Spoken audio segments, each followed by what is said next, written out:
वंचित बहुजन आघाड़ी के राज्य प्रवक्ता फारूक अहमद के नेतृत्व में मुसलमानों और पिछड़ी जातियों के उत्पीड़न के खिलाफ वंचित बहुजन आघाड़ी का एल्गार मार्च कल दोपहर नांदेड़ के जिलाधिकारी कार्यालय पर पहुंचा। फूले शाहू अंबेडकर के प्रगतिशील महाराष्ट्र में महाराष्ट्र की पुलिस और कट्टर सांप्रदायिक ताकतों द्वारा मुस्लिम, पिछड़े वर्गों, दलितों, आदिवासियों, ओबीसी के ऊपर हो रहे उत्पीड़न के खिलाफ वंचित बहुजन आघाड़ी नांदेड़ की ओर से एल्गार मार्च का आयोजन किया गया था। इस मार्च का नेतृत्व राज्य प्रवक्ता फारूक अहमद ने किया।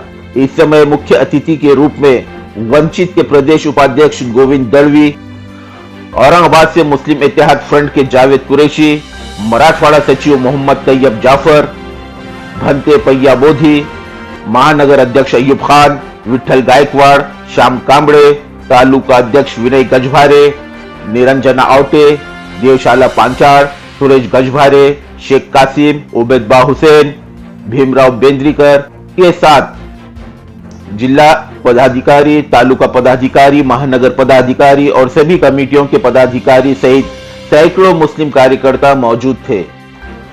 मोर्चे की शुरुआत डॉक्टर बाबा साहेब अम्बेडकर के पुतले को अभिवादन करके की गई।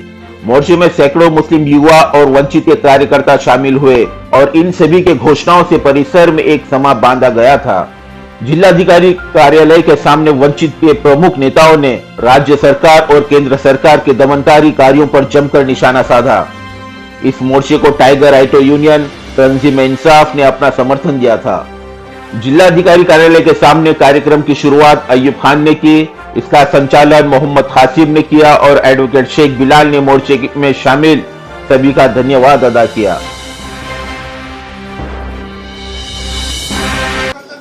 सिर्फ जून माह में एक ही महीने में तकरीबन 9 मुसलमानों पर अलग अलग जगह पे हमले हुए, उनकी मौतें हुई हैं, जिनमें कि 2 हमले पुलिस स्टेशन में पुलिस हिरासत में 2 मौतें हुई हैं, जिसमें भीड़ के परली में जरीन खान है और जलगांव अमलनेर में एक अशफाक सलीम नाम के नौजवान है। इसी तरह अहमदनगर के अंदर भी एक मॉब लिंचिंग हुई है। लव जिहाद के नाम पे भड़काऊ भाषण किए गए और वहाँ के नौजवानों को कानून हाथ में लेने की ललकार सुरेश चौहान के जैसे जातिवादी फिरका परस्तों ने की और उसमें उस प्रक्षोभक भाषण का शिकार होकर कुछ हमारे हिंदू समाज के नौजवानों ने एक मुस्लिम नौजवान को बाहर ले जाके जंगल में उसका कत्ल कर दिया। इस तरह से 9 मुसलमानों के अलग अलग घटना में कत्ल करने के बावजूद 4 हमारे पिछड़े समाज के, बौद्ध मातंग समाज के और माइक्रो ओबीसी आदिवासियों पे हमले हुए, लेकिन फिर भी कोई सेक्युलर जमात, कोई भी समाजी तंजीम, कोई भी नेता इसके खिलाफ मुंह खोलने को तैयार नहीं है। अगर विदेश में कोई बेहुरमती होती है तो नांदेड़ की सड़कों पे उतरते थे हम।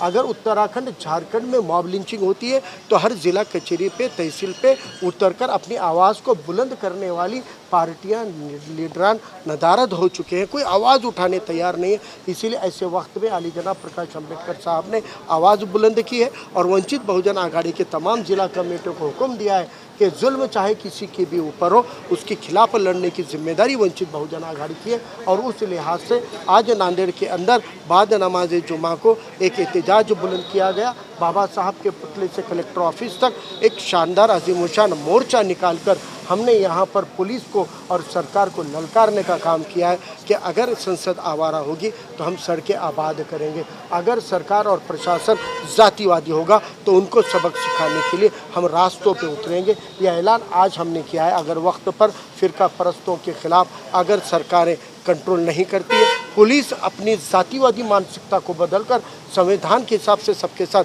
बराबरी का सुलूक नहीं करती है, अगर जरीन खान की जगह कोई कुलकर्णी होता, उसकी जगह अगर कोई पाटिल होता, उसकी जगह कोई जोशी होता, तो क्या पुलिस उनकी लॉकअप में हत्या करती? क्या पुलिस उनको मारती? ये गैर बराबरी की सोच पुलिस में नहीं होनी चाहिए। और इस मुल्क के अक़लियती मुसलमान हो, पिछड़े दलित समाज हो, पुलिस ने सबके साथ सम्मान का सलूक करना चाहिए। ये मांग करने के लिए आज का एहतजाज था और ये एहतजाज नांदेड़ की पूरी ज़िला कमेटी के सभी फ्रंट ने मिलकर कामयाब किया और बड़ी तादाद में शरीक होकर मुस्लिम भाइयों ने एहतजाज में बता दिया कि अब हम दलित, पिछड़े और मजलूम तबक़ात के साथ ताकत से खड़े हुए हैं और इंशाल्लाह ये इत्तेहाद नांदेड़ की हर तरह की समाजी और सियासी सूरत को बदलने के लिए काफ़ी है।